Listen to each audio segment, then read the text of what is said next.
బేతాళుడి యొక్క 8వ కథ రెండు చిలకల వృత్తాంతం. This is continuation part 2. ఆడచిలుక తన కథ ముగించిన తరువాత మగచిలుక కూడా ఇంకొక కథ చెప్పడం ప్రారంభించింది. ఆనందపురంలో ఒక వ్యాపారి ఉండేవాడు. అతడు తన ఒక్కగానొక్క కుమార్తె చిత్రలేఖకి తగిన వరుడిని చూసి పెళ్లి చేశాడు. భార్యాభర్తలు చాలా సంతోషంగా కాలం గడుపుతున్నారు. కొంతకాలం తరువాత మామ అల్లుడు వ్యాపారం కోసం దేశాంతరం వెళ్లారు. చిత్రలేఖకి పూర్వం నుంచే పొరిగింటిలో ఉండే బ్రాహ్మణ కుమారుడితో సంబంధం ఉంది. తన భర్త దేశాంతరం వెళ్ళాక ఆమె ప్రతిరోజు రహస్యంగా అతడిని కలుసుకునేది.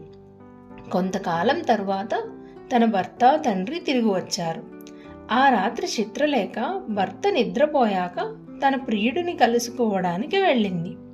ఆ సమయంలో ఆమె ప్రియుడు చీకటిలో ఇంటి వెనక ఆమె కోసం ఎదురు చూస్తూ ఉన్నాడు.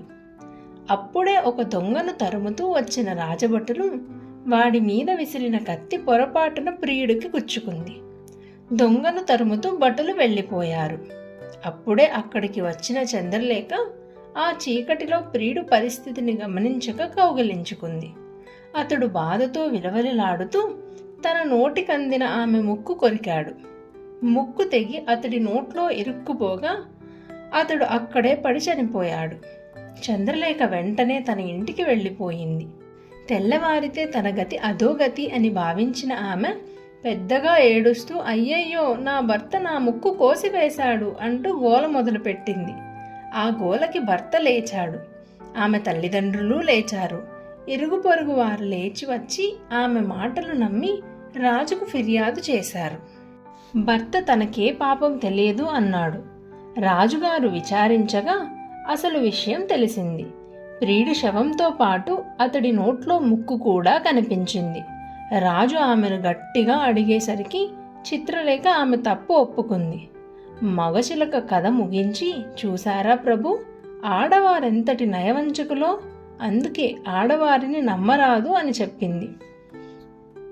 బేతాళుడు కథ ముగించి రాజా విన్నావుగా చిలుకలు చెప్పిన కథలు, నీకేమనిపిస్తుంది? నమ్మకూడనిది ఆడవారినా లేక మగవారినా లేక ఇద్దరినా అని అడిగాడు. అప్పుడు విక్రమార్కుడు నమ్మకం అనేది వారి ప్రవర్తన మీద ఆధారపడి ఉంటుంది. మగవారిలో అయినా ఆడవారిలో అయినా కొందరు దుష్టులు ఉండవచ్చు. ఆడవారు అయినా మగవారు అయినా వారిలో ఉండవలసినది ఒకరి మీద ఒకరికి నమ్మకం అని చెప్పాడు. మరుక్షణం మన బేతాళుడు మాయమైపోయాడు. అంతే కదండి, మంచివారు చెడ్డవారు ఆడవాళ్ళలో ఉంటారు, మగవాళ్ళలో ఉంటారు. ఎవరిని గుడ్డిగా నమ్మకూడదు. మనమే మన గురించి జాగ్రత్తగా ఉండాలి. అది ఆడవాళ్ళైనా లేక మగవాళ్ళైనా. మోసపోవడానికి జెండర్ వేరియేషన్ ఏమి ఉండదు చెప్పండి. మీరేమంటారు? ప్లీజ్ నచ్చితే లైక్ చేసి సబ్స్క్రైబ్ చేయండి.